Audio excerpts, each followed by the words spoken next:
আবু রায়হানের ধারণা ছিল প্রেতাত্মা আল্লাহর মাখলুক। যেহেতু আল্লাহরই সৃষ্টি, তাই আল্লাহর পথের সৈনিককে ওরা মারবে না।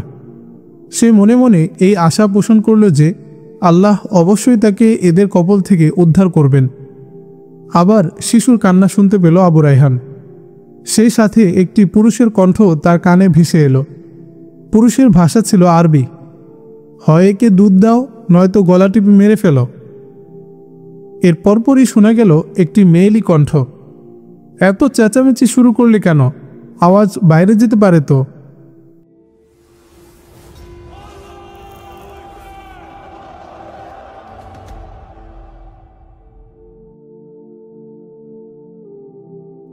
এরপরও আবু রায়হান এসব আওয়াজকে মানুষের আওয়াজ ভাবতে পারছিল না, কিন্তু মনে সাহস সঞ্চার করে পা টিপে টিপে আরও সামনে অগ্রসর হলো।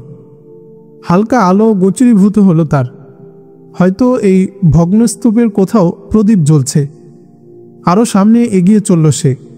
এবার সে মনে মনে এই ভীতিকর আওয়াজের মুখোমুখি হওয়ার সংকল্প করল। কিন্তু সামান্য অগ্রসর হতেই পেছনে কারো পায়ের আওয়াজ পেল রায়হান। যেখানে আছো সেখানে দাঁড়িয়ে থাকো, একটু নড়লে প্রাণে মারা পড়বে। কে তুমি? সেই সাথে তরবারি ও খঞ্জরের ডগা তার পিঠ ও পেটে এসে ঠেকল। কে তুমি? আরবি ভাষায় জিজ্ঞেস করল তাকে। আমাকে হত্যা করার আগে কথা শুনুন। আমি মুরিদা সেনাবাহিনীর একজন কমান্ডার। বিদ্রোহের শুরুতেই আমাদের অস্ত্রগুলো ছিনিয়ে নেওয়া হয়। বিদ্রোহীদের ঘেরাও থেকে আমি পালিয়ে আসতে সমর্থ হয়েছি। এখন আমি শহরের বাইরে যেতে চাই। তার কথায় একটি জ্বলন্ত প্রদীপ এনে একজন তার সামনে রাখল। যে লোকটি প্রদীপ নিয়ে এলো তার হাতেই ছিল উন্মুক্ত তরবারি। সে জিজ্ঞেস করল, খঞ্জরওয়ালা ব্যক্তিকে? কে এই লোক? আবু রায়হান বলল, আমি কর্ডোবা সেনাবাহিনীর একজন কমান্ডার। আমার নাম আবু রায়হান। ইত্যবসরে তার পিছনের লোকটিও সামনে চলে এলো। আচ্ছা, তোমরা কি জীবিত মানুষ না প্রেতাত্মা? ওদের প্রতি প্রশ্ন ছুড়ে দিল আবু রায়হান। তোমরা যাই হয়ে থাক আমাকে বলো এবং আমাকে সহযোগিতা করো।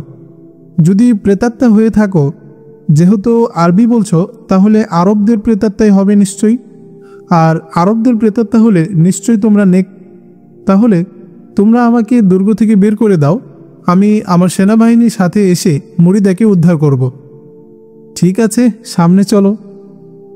বাকি অংশ দেখুন দ্বিতীয় খণ্ডে। প্রথম খণ্ড সমাপ্ত। দ্বিতীয় খণ্ড শুরু হচ্ছে। একটি বড় কক্ষ। কক্ষের ভিতরে দুটি প্রদীপ জ্বলছে। 13-14 জন তরুণী ও 10-12 জন যুবতী সেখানে বসা। এক যুবতী একটি শিশুকে দুধ পান করাচ্ছে। দুজন সুঠামদেহী পুরুষ আবু রায়হানকে সেই কক্ষে নিয়ে গেল। সেখানে ছিল এক বৃদ্ধ। দেখো এদের, এরা আমাদের বোন ও মেয়ে। এরা হলো মুরিদায় বসবাসকারী আরবদের কন্যা জায়া। এদের সবার বাপ, ভাই, স্বামী মারা গেছে। আমাদের কয়েকটি মেয়ে বেঈমানেরা অপহরণ করেছিল। বহু কষ্টে আমরা ওদের জালেমদের হাত থেকে উদ্ধার করে এখানে এসে লুকিয়ে রেখেছি। কার অপরাধে আজ আমাদেরকে এই শাস্তি ভোগ করতে হচ্ছে বলো তো সৈনিক ভাই? ক্ষুব্ধ কণ্ঠে বলল বৃদ্ধ। এখানে কাফেররা বিদ্রোহের প্রস্তুতি নিচ্ছে। ইবনে আব্দুল জব্বার শত্রু সেজে দুশ্মনে পরিণত হয়েছে। তবুও কেন্দ্র থেকে এখানে সৈন্য পাঠানো হলো না। মুরিদার গভর্নর এখানকার পরিস্থিতি বোঝার কোনো চেষ্টাই করেনি। এটা তর্ক বিতর্কের সময় নয় মুরব্বী। আমার মনে হয় বাইরের পরিস্থিতি সম্পর্কে আপনি মোটেও অবগত নন। হ্যাঁ, বাইরের পরিস্থিতি সম্পর্কে আমাদের কোনো খবর নেই, বলল এক লোক। কারণ আমরা বাইরে বের হই না। এই মেয়েগুলো আমাদের জন্য বিরাট সমস্যা হয়ে দাঁড়িয়েছে। বাধ্য হয়ে এদের ইজ্জত রক্ষার তাগিদে কীট পতঙ্গের মতো জীবনযাপন করছি আমরা। আমরা মান সম্মান নিয়ে এখান থেকে বেরিয়ে যেতে চাই। আমি তো এতক্ষণ একাকী বেরিয়ে যাওয়ার চিন্তা করছিলাম। এইসব বোন এখন আমার বোন। এদের ইজ্জত রক্ষা করা আমারও কর্তব্য। ঠিক আছে, যে কোনো মূল্যে আমি তোমাদের সাথে আছি, থাকব। তবে বাইরের পরিস্থিতি হলো, ইবনে আব্দুল জব্বার বিদ্রোহের আয়োজন করে মুরিদা কবজা করে নিজেকে মুরিদার আমির ঘোষণা করেছে। সকল খ্রিস্টান তার প্রতি আনুগত্য প্রকাশ করছে। খ্রিস্টানদের বড় দুই বুদ্ধিজীবী ইলুগাইস ও ইলিয়ারো ইবনে আব্দুল জব্বারের সাথে রয়েছে। সর্বশেষ খবর হলো আজকের মধ্যেই কর্ডোবার সেনাবাহিনী মুরিদা অবরোধ করবে। শহরের প্রতিটি খ্রিস্টান শিশুও মোকাবেলার জন্য প্রস্তুতি নিচ্ছে। হতে পারে যে অবরোধ অকার্যকর হয়ে পড়বে। এক খ্রিস্টান নেতা আমাদের বন্দিশালায় এসে বলল, যে সৈনিক আমাদের সহযোগিতা করবে কর্ডোবার বাহিনীকে পরাজিত করার পর তাকে মুক্ত করে দেওয়া হবে, আর যে আমাদের সঙ্গ না দিবে তাকে হত্যা করা হবে। একথা শোনা মাত্র 3 জন সিপাহী খ্রিস্টান নেতার সাথে যেতে রাজি হলো, কিন্তু আপন সেনাবাহিনীর বিরুদ্ধে জীবন রক্ষার জন্যে শত্রুদের সহযোগিতা করতে আর কেউই রাজি হলো না। আমি ছিলাম চতুর্থ ব্যক্তি যারা খ্রিস্টান নেতার সঙ্গ দিতে রাজি হয়েছিল। আমি এই ভেবে ওর সাথে বন্দি দশা থেকে বের হলাম যে বাইরে থাকলে যে কোনো সময় পালানোর চেষ্টা করতে পারবো। আসার পথে সুযোগ বুঝে পালাতে সক্ষম হলাম, কিন্তু শহরের ভিতরে লুকানোর মতো আর কোনো জায়গা ছিল না। এজন্য তোমাদের এদিকে আসতে বাধ্য হয়েছিলাম। কিন্তু আমি তো এই ভগ্নস্তূপের মধ্যে তোমাদের আওয়াজ ও শিশুর কান্নাকে প্রেতাত্মা ভাবছিলাম। হ্যাঁ, এখন আমরা প্রেতাত্মা হয়ে গেছি। শাসকদের অপরাধের শাস্তি আজ আমাদের এই নিরপরাধ মেয়েদের ভোগ করতে হচ্ছে, ক্ষোভের সাথে বলল বৃদ্ধ লোকটি। মোহতারাম, আপনি কিছুটা ভুল বুঝছেন। এককভাবে এজন্যে শাসকরাই দায়ী নয়, আপনি ও আপনার মতো লোকেরাও দায়ী কম নন। এখানে আপনাদের মতো যেসব আরব পরিবার থাকতো তারা নিজেদেরকে শাসক গোষ্ঠীর সদস্য ভাবত এবং খ্রিস্টান প্রজাদের সাথে মুনিবাদীর মতো আচরণ করত। আপনারা শুধু মসজিদে গিয়ে নামাজ পড়াকেই এখন ইসলাম ভাবতে শুরু করেছেন এবং নামাজ পড়েই ভাবছেন আল্লাহর খুব প্রিয় পাত্র হয়ে গেছেন, কিন্তু ভুলে গেলেন সেই আল্লাহর বিধান, যেখানে আল্লাহ বলেছেন যে আল্লাহর বান্দাদের ভালোবাসে, আল্লাহ নিজেও তাদের ভালোবাসেন। মুসলিমদের সাথেও আপনাদের আচার আচরণ ছিল মুনিব ভৃত্যের মতো। আপনারা ভুলে গিয়েছিলেন আল্লাহর মহান নির্দেশ। আল্লাহর বান্দাদের যদি কেউ ঘৃণার দৃষ্টিতে দেখে আর নিজেকে সম্মানী ভাবতে শুরু করে, তাহলে অধপতিত লোকগুলোই সম্মানী লোকগুলোর আত্মমর্যাদার পাহাড় ধ্বংস করে দিয়ে নিজেরা সম্মানের মুকুট ছিনিয়ে নেবে। কাজেই অন্যের অপরাধের শাস্তি নয়, নিজেদের হাতে তৈরি আগুনেই পুড়ছেন আপনারা। যাক, এসব বিতর্কে লিপ্ত হওয়ার অবকাশ আমাদের নেই। আল্লাহর মেহেরবানিতে যদি আমাদের সেনাবাহিনী এখানে আসে এবং মুরিদা অবরোধ করে, তাহলে মনে হয় না খুব দ্রুত তারা মুরিদায় প্রবেশ করতে সক্ষম হবে। তাই ভিতর থেকে তাদের জন্য দরজা খুলে দেওয়ার ব্যবস্থা করতে হবে। আমাদের ভয় হয় কোনো বিপদ দেখলে বিদ্রোহীরা আমাদের নিরস্ত্র সেনাদের হত্যা করে ফেলবে। ভীষণ কোরবানি দিতে হবে, বলল একজন। তুমি কি ভিতর থেকে দরজা খুলে দেওয়ার কথা চিন্তা করছো? তুমি সৈনিক, তাছাড়া কমান্ডার। তোমার পক্ষে সামরিক কৌশল উদ্ভাবন করা সহজ, কারণ এসব ব্যাপারে তুমি অভিজ্ঞ। আমি সাধারণ সৈনিক নই, গেরিলা কমান্ডার। কিন্তু এই মেয়েদের জন্য বর্তমানে কোনো ঝুঁকি নিতে পারছি না আমরা। এরা না থাকলে। আমরা মেয়ে হলেও আমাদের শরীর কিন্তু পঙ্গু নয়, বলল এক তরুণী। তোমরা যদি আমাদেরকে সেনাদের মতো যুদ্ধ করাতে চাও, তাহলে তোমাদের মোটেও হতাশ হতে হবে না, একথা দৃঢ়তার সাথে বলতে পারি। আমরা এখানে পালিয়ে এসেছি এজন্য যে শত্রু সংখ্যা ছিল প্রবল এবং ওরা ছিল উন্মত্ত, বলল এক তরুণী। এই পরিস্থিতি না হয়ে যদি ব্যক্তিগতভাবে মোকাবেলা হতো, তাহলে আমরা মোটেও পালানোর চিন্তা করতাম না। কমান্ডার ভাই, আপনি দরজা খোলার চিন্তা করুন এবং একটা পরিকল্পনা করুন। আপনি আমাদের অবলা নারী মনে না করে সৈনিক মনে করতে পারেন। অনর্থক আমাদের ইজ্জত সম্ভ্রম নিয়ে আপনি চিন্তা করবেন না। ঠিক আছে বোনেরা, তোমরা এখানেই থাকো। আমি বাইরে যে সংবাদ শুনে এসেছিলাম তা যদি সঠিক হয়ে থাকে, তবে আজ রাতেই কর্ডোবার সৈন্যদের মুরিদা অবরোধ করার কথা। আমাকে তোমরা একটু ভাবতে দাও। আচ্ছা, তোমাদের কাছে হাতিয়ার কি আছে? জিজ্ঞেস করলো আবু রায়হান। 4টি বর্ষা, 9টি তরবারি, কিছু খঞ্জরও আছে। কামান আছে 3টি আর তীর আছে বহু। ধন্যবাদ, অস্ত্র মাশাল্লাহ যথেষ্ট আছে, বলল আবু রায়হান। খ্রিস্টানরা তাদের কন্যা জায়া ভগ্নীদেরকে মুসলমানদের বিরুদ্ধে ব্যবহার করতে মুসলিম হারেমের রক্ষিতা হিসেবে পাঠায়, কিন্তু তোমাদের ময়দানে বীর সৈনিকের মতো করে মোকাবেলা করাবো। এটাই কুফর ও ইসলামের পার্থক্য।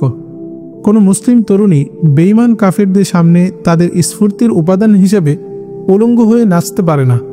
তারা বরং তরবারির চমক দেখিয়ে ও লক্ষ্যভেদী আঘাত হেনে শত্রুদের পরাস্ত করবে। প্রস্তুত থেকো বোনেরা, এবং আরও কিছুদিন এভাবে খুদ পিপাসায় কষ্ট করার জন্যে মনটাকে শক্ত রাখো। আবু রায়হান যে রাতে ভগ্নস্তূপের ভিতর লুকিয়ে থাকা আরব্য স্প্যানিশদের দেখা পেল, সেই রাতেই অবরোধ করা হলো মরিদা। সে রাতে মরিদার কারো চোখে ঘুম ছিল না। বেলা অস্ত যাওয়ার সাথে সাথেই খবর আসতে থাকল কর্ডোভার সরকারি বাহিনী এগিয়ে আসছে। লোকেরা আনাজ, তরকারি, নিত্য প্রয়োজনীয় জিনিসপত্র বেশি করে সংগ্রহ করার জন্যে ছুটাছুটি করতে শুরু করল। বিদ্রোহী নেতারা শহর রক্ষার প্রয়োজনে সম্ভাব্য সবকিছু খুবই সতর্কতার সাথে করতে শুরু করল। মরিদার মধ্যে এমন কোনো সক্ষম পুরুষ, যুবক ও কিশোর ছিল না যারা মরিদাকে রক্ষার জন্য অস্ত্র হাতে তুলে নেয়নি। বিপুল সংখ্যক মানুষ শহর প্রাচীরে মোতায়েন করা হলো। প্রাচীরের উপরে ওঠানো হলো বড় বড় পাথর আর গাছের টুকরো ও খড়ি। কর্ডোভার বাহিনী দেয়ালের কাজ ঘেঁষলেই জ্বালানো গাছ তাদের উপর গড়িয়ে দেওয়া হবে। প্রতিটি লোকই সঙ্গে নিল ৩-৪ থলে তীর ও একাধিক ধনুক। প্রাচীরের উপরে, বিশেষ করে শহরের 4টি প্রবেশদ্বার ভেতর থেকে মজবুত করে বন্ধ করে দিয়ে সেগুলোর নিয়ন্ত্রণ রক্ষায় বিপুল তীরন্দাজ, বর্ষা ও তরবারিধারী লোক নিয়োগ করা হলো। তাদের সাথে দেওয়া হলো গরম ফুটন্ত পানি। যে কোনো মূল্যে শহরের প্রবেশ রোধ করার পুরোপুরি ব্যবস্থা নিল বিদ্রোহী বাহিনী। মরিদা থেকে কয়েক মাইল দূরে সেনাপতি আব্দুর রৌফের বাহিনীও প্রধান সেনাপতি ওবায়দুল্লাহর বাহিনী একই সাথে মিশে গেল। তখন গোটা বাহিনীর একক কমান্ড প্রধান সেনাপতি ওবায়দুল্লাহ নিজের হাতে নিয়ে নিলেন। ওবায়দুল্লাহ সুশৃঙ্খলভাবে গোটা বাহিনীকে মরিদা শহর ঘিরে ফেলার জন্য ছড়িয়ে পড়তে বললেন এবং কৃষক ও শ্রমিকের বেশে কিছু সংখ্যক সৈনিককে মরিদার বিদ্রোহীদের গতিবিধি জানার জন্য আগে পাঠিয়ে দিলেন, যাতে তারা ওদের তৎপরতা সম্পর্কে অবহিত করতে পারে। প্রধান সেনাপতি গোয়েন্দাদের বলে দিলেন, ওরা যদি শহরের বাইরে এসে মোকাবেলার প্রস্তুতি নেয় তাহলে দ্রুত সংবাদ পাঠিয়ে দেবে। ওবায়দুল্লাহ পরপর সংবাদ পেতে থাকলেন, মরিদার বিদ্রোহীদের শহরের বাইরে কোনো তৎপরতা নেই, কোথাও তাদের দেখা যাচ্ছে না। বন্ধুগণ, সেনাপতিদের ও কমান্ডারদের উদ্দেশ্যে বললেন সেনাপ্রধান ওবায়দুল্লাহ, মরিদার বিদ্রোহীদের মধ্যে যদি যুদ্ধবিদ্যার সামান্য অভিজ্ঞতা ও বোধ থাকত তাহলে ওরা শহরের বাইরে এসে আমাদের মোকাবেলা করত। শহরের ভিতরে থেকে আমাদের মোকাবেলা করার অর্থ হলো এরা শহরকে দুর্ভেদ্য দুর্গে পরিণত করেছে। ওরা হয়তো ভাবছে আমাদের কিছুতেই শহরে প্রবেশ করতে দেবে না, অন্যথায় এরা নির্বোধ, কারণ ওরা নিশ্চয়ই আমাদের আগমনের খবর পেয়েছে। এরপরও শহরের বাইরে এসে আমাদের পথরোধ করার চেষ্টা না করা নির্বুদ্ধিতার পরিচায়ক। সেনাপ্রধান ওবায়দুল্লাহ শহরকে চতুর্দিকে অবরোধ করার জন্যে সেনাবাহিনীকে সুশৃঙ্খলভাবে ছড়িয়ে দিলেন এবং প্রত্যেকটি অগ্রগামী দলকে সতর্ক ও দৃঢ়তার সাথে সম্ভাব্য সব ধরনের আক্রমণ ঐক্যবদ্ধভাবে মোকাবেলা করে অগ্রাভিযান অব্যাহত রাখার পরামর্শ দিলেন। কিন্তু কর্ডোভা বাহিনী কোথাও কোনো ধরনের প্রতিরোধের সম্মুখীন হল না। প্রচণ্ড শীতের রাত, জেঁকে বসেছে ঠান্ডা, তবুও ওবায়দুল্লাহ বাহিনী এগিয়ে চলল দুরন্ত গতিতে। কিছুক্ষণের মধ্যেই তাদের নজরে পড়ল মরিদা শহর প্রাচীরের উপরে জ্বলন্ত মশাল। সেনাপ্রধান ওবায়দুল্লাহ সেনাপতি আব্দুর রৌফকে নির্দেশ দিলেন, তুমি অবরোধ পূর্ণ করে নাও। সেই সাথে প্রধানমন্ত্রী আব্দুল করিমকেও তিনি পরামর্শ দিলেন, আপনি অবরোধকারীদের পশ্চাৎ দিকটার প্রতি সতর্ক দৃষ্টি রাখবেন, যাতে পিছন দিক থেকে আমাদের উপর কোনো আক্রমণ না হতে পারে। রাতের 2 প্রহরেই মরিদার রক্ষা প্রাচীরের ওপর থেকে চিৎকার চেঁচামেচি শুরু হয়ে গেল। শত্রু এসে পড়েছে, শহর অবরুদ্ধ, সবাই হুঁশিয়ার, সাবধান। অবরোধকারীরা যেই শহর প্রাচীরের দিকে অগ্রসর হতে চাইল, ওদের উপর তখন প্রবল তীর বৃষ্টি শুরু হলো। প্রচণ্ড সরাঘাতের ফলে সৈন্যরা আর শহর প্রাচীরের দিকে অগ্রসর হলো না। সেনাপ্রধান ঘোষণা করলেন, হে মরিদার বিদ্রোহীরা, আমরা তোমাদের অপরাধ ক্ষমার সুযোগ দিচ্ছি। যদি শহরের ফটকগুলো খুলে দাও তাহলে তোমাদেরকে সাধারণ ক্ষমা করা হবে, কাউকে গ্রেফতার করা হবে না। শহর প্রাচীরের উপর থেকে জবাব এলো, দখলদার মুসলমানেরা, সাহস থাকলে শহরে প্রবেশ করার দরজা খুলে ফেলো। এক কমান্ডার শহরের প্রধান ফটকের কাছে গিয়ে উচ্চ আওয়াজে বললেন, স্পেন শাসক নিজে এই অভিযানের নেতৃত্ব দিচ্ছেন। তোমরা যদি অস্ত্র সমর্পণ করো তাহলে। এতটুকু বলার সাথে সাথে প্রাচীর থেকে এক ঝাঁক তীর এসে তার শরীরে বিদ্ধ হল। সেনাপ্রধান ওবায়দুল্লাহ যখন দেখলেন বিদ্রোহী মুরিদাবাসীরা আত্মসমর্পণ করতে রাজি নয়, তখন তিনি দরজা ভাঙার জন্য অভিযান পরিচালনার নির্দেশ দিলেন। সেনাপতির নির্দেশে একটি দল প্রধান ফটকের কাছে যেতেই ওপর থেকে বিদ্রোহীরা জ্বলন্ত খড়ি ও কাঠ ফেলতে শুরু করলে অধিকাংশই আগুনে ঝলসে ফিরে আসতে বাধ্য হল। শহর সম্পর্কে সেনাপ্রধানের ধারণা ছিল। তিনি বড় ধরনের দুটি মিনজানিক বসানোর নির্দেশ দিলেন, যাতে মিনজানিক থেকে বড় ধরনের পাথর নিক্ষেপ করা যায়। অবরোধের কারণে শহর জুড়ে এত বেশি চেঁচামেচি শুরু হলো যে ভগ্নস্তূপের মধ্যে বসবাসকারী আবু রায়হান ও অন্যান্যরাও তা শুনতে পেল। আবু রায়হানের নখ দর্পণে ছিল সারা শহর। সে একটি বর্শা ও একটি তরবারি নিয়ে বাইরে বেরিয়ে এলো। সে গেটের মধ্যে পাহারার ব্যবস্থা পর্যবেক্ষণ করতেই এসেছিল। এ মুহূর্তে তার গ্রেফতার হওয়ার ভয় ছিল না, কারণ শহরে তখন চতুর্দিকেই ছোটাছুটি। সবাই নিজের জীবন বাঁচানোর চিন্তায় ব্যস্ত। অন্য কারো খবর নেওয়ার অবকাশ নেই। ছুটন্ত মানুষের মধ্যে আবু রায়হানও মিশে গেল। সবকটি ফটক কাছ থেকে পর্যবেক্ষণ করল আবু রায়হান। সে দেখল বিপুল সংখ্যক লোক প্রতিটি গেটেই প্রহরারত এবং এমনভাবে গেটগুলো বন্ধ করা হয়েছে যে 2-4 জনের পক্ষেও তা খোলা মুশকিল। সে কর্ডোবার সৈনিক ও মুসলমানদের গালি দিতে দিতে দেয়ালের উপরে উঠে গেল। শহর প্রাচীরের উপরে এত বিপুল মানুষের সমাগম ছিল যে কারো আনাগোনার অবকাশ ছিল না। দেয়ালের সবাই কর্ডোবার সেনাদের দিকে তীর ছুটছে। সে কোনো মতে একটু জায়গা করে দাঁড়ালো। ঠিক এমন সময় মিনজানিক থেকে ছোড়া একটি বড় পাথর এসে দেয়ালে পড়ল। পাথরের আঘাতে 10-12 জন গড়িয়ে পড়ল দেয়ালের ভিতরের দিকে, আর কয়েকজন দেয়ালের গায়ে চ্যাপ্টা হয়ে গেল। আবু রায়হান দেখল তার উদ্দেশ্য সাধনের জন্য জায়গাটি উপযোগী নয়, তাই সে হতাশ হয়ে সেখান থেকে চলে এলো। ভগ্নস্তূপে ফিরে এসে সে অন্যদের জানালো, রাতের অন্ধকারে কে কোথায় কি করছে এর কোনো খবর থাকে না।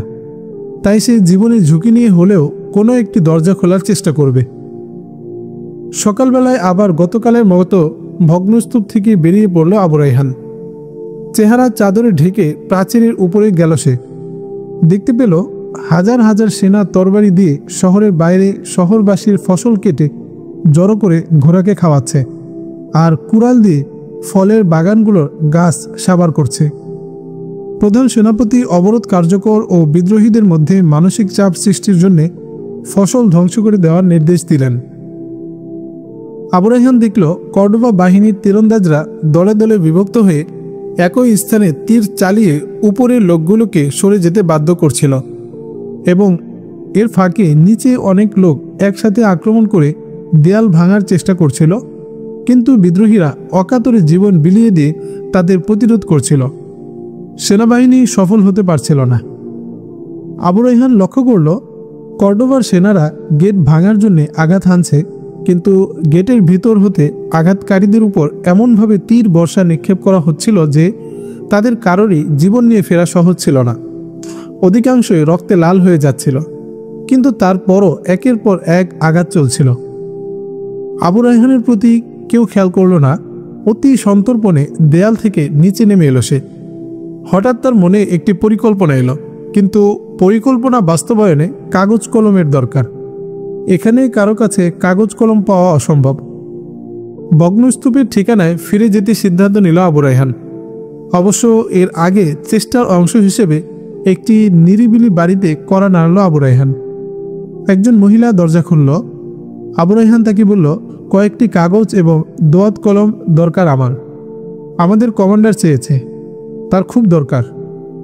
আসলে অবরুদ্ধ মানুষগুলো তখন কাগজ কলম কেন, বুকের রক্ত দিয়ে দিতেও রাজি। কাজেই দ্রুত তাকে কাগজ কলম ও কালি এনে দিল মহিলা।